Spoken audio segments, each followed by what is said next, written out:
नमस्कार प्यारे दोस्तों, स्वागत है आप सभी का। प्रस्तुत है आप सभी के लिए आज की कहानी बदी का फल।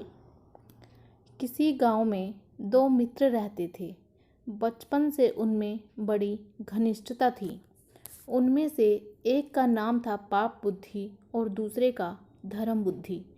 पाप बुद्धि पाप के काम करने में हिचकिचाता नहीं था। कोई भी ऐसा दिन नहीं जाता था जब वह कोई न कोई पाप न करे। यहाँ तक कि वह अपने सगे संबंधियों के साथ भी बुरा व्यवहार करने में चूकता नहीं था। दूसरा मित्र धर्म बुद्धि सदा अच्छे अच्छे काम किया करता था। वह अपने मित्रों की कठिनाइयों में सहायता करता। वह अपने चरित्र के कारण प्रसिद्ध था। धर्म बुद्धि को अपने बड़े परिवार का पालन पोषण करना पड़ता था। वह बड़ी कठिनाइयों से धन कमाता था। एक दिन पाप बुद्धि ने धर्म बुद्धि के पास जाकर कहा, मित्र, तूने अब तक किसी दूसरे स्थान की यात्रा नहीं की है, इसलिए तुझे और किसी स्थान की कुछ भी जानकारी नहीं है। जब तेरे बेटे पोते उन स्थानों के बारे में तुझसे पूछेंगे तो तू क्या जवाब देगा? इसलिए हे मित्र, मैं चाहता हूँ कि तू मेरे साथ घूमने चल। धर्म बुद्धि ठहरा निष्कपट। वह छल फरेब नहीं जानता था। उसने पाप बुद्धि की बात मान ली। ब्राह्मण से शुभ मुहूर्त निकलवा कर वे यात्रा पर चल पड़े। चलते चलते वे एक सुंदर नगरी में जाकर रहने लगे। पाप बुद्धि ने धर्म बुद्धि की सहायता से बहुत सा धन कमाया। जब अच्छी कमाई हो गई तो वे अपने घर की ओर रवाना हुए।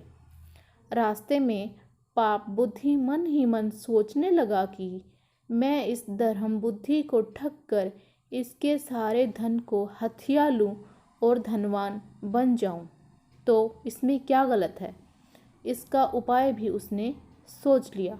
दोनों गांव के निकट पहुँचे। पाप बुद्धि ने धर्म बुद्धि से कहा, मित्र, यह सारा धन गांव में ले जाना ठीक नहीं। यह सुनकर धर्म बुद्धि ने पूछा, इसको कैसे बचाया जा सकता है? पाप बुद्धि ने कहा, सारा धन अगर गांव में ले गए तो इसे भाई बंटवा लेंगे और अगर कोई पुलिस को खबर कर देगा तो जीना मुश्किल हो जाएगा। इसलिए इस धन में से आवश्यकता के अनुसार थोड़ा थोड़ा लेकर बाकी को किसी जंगल में गाड़ दें। जब ज़रूरत पड़ेगी तो आकर ले जाएंगे। यह सुनकर धर्म बुद्धि बहुत खुश हुआ। दोनों ने वैसा ही किया और घर लौट गए। कुछ दिनों बाद पाप बुद्धि उसी जंगल में गया और सारा धन निकालकर उसके स्थान पर मिट्टी के ढेले भर आया। उसने वह धन अपने घर में छुपा लिया। 3-4 दिन बाद वह धर्म बुद्धि के पास जाकर बोला, मित्र, जो धन हम लाए थे वह सब खत्म हो चुका, इसलिए चलो जंगल में जाकर कुछ धन और ले आएं। धर्म बुद्धि उसकी बात मान गया और अगले दिन दोनों जंगल में पहुँचे। उन्होंने गुप्त धन वाली जगह खोदकर देखी, मगर धन का कहीं भी पता नहीं था। इस पर पाप बुद्धि ने बड़े क्रोध के साथ कहा, धर्म बुद्धि, यह धन तूने ले लिया है।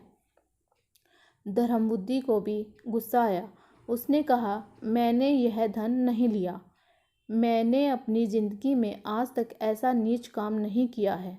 यह धन तूने ही चुराया है। पाप बुद्धि ने कहा, मैंने नहीं चुराया, तूने ही चुराया है। सच सच बता दे और आधा धन मुझे दे दे, नहीं तो मैं न्यायाधीश से तेरी शिकायत कर दूंगा। धर्म बुद्धि ने यह बात स्वीकार कर ली। दोनों न्यायालय में पहुँचे। न्यायाधीश को सारी घटना सुनाई गई। उसने धर्म बुद्धि की बात मान ली और पाप बुद्धि को 100 कोड़े का दंड दिया। इस पर पाप बुद्धि कांपने लगा और बोला, महाराज, वह उस पेड़ पर एक पक्षी है। हम उससे पूछ ले तो वह हमें बता देगा कि नीचे से धन किसने निकाला है। यह सुनकर न्यायाधीश ने उन दोनों को साथ लेकर वहां जाने का निश्चय किया। पाप बुद्धि ने कुछ समय के लिए अवकाश मांगा और वह अपने पिता के पास जाकर बोला, पिताजी, अगर आपको यह धन और मेरे प्राण बचाने हैं तो आप उस पेड़ की खोखर में बैठ जाएं और न्यायाधीश के पूछने पर चोरी के लिए धर्मबुद्धि का नाम लें। पिता राजी हो गया। अगले दिन न्यायाधीश, पाप बुद्धि और धर्मबुद्धि वहां गए। वहां जाकर पाप बुद्धि ने पूछा, ओ वृक्ष, सच बता, यहाँ का धन किसने चुराया है। खोखर में छिपे उसके पिता ने कहा, धर्मबुद्धि ने। यह सुनकर न्यायाधीश धर्मबुद्धि को कठोर कारावास का दंड देने के लिए तैयार हो गए।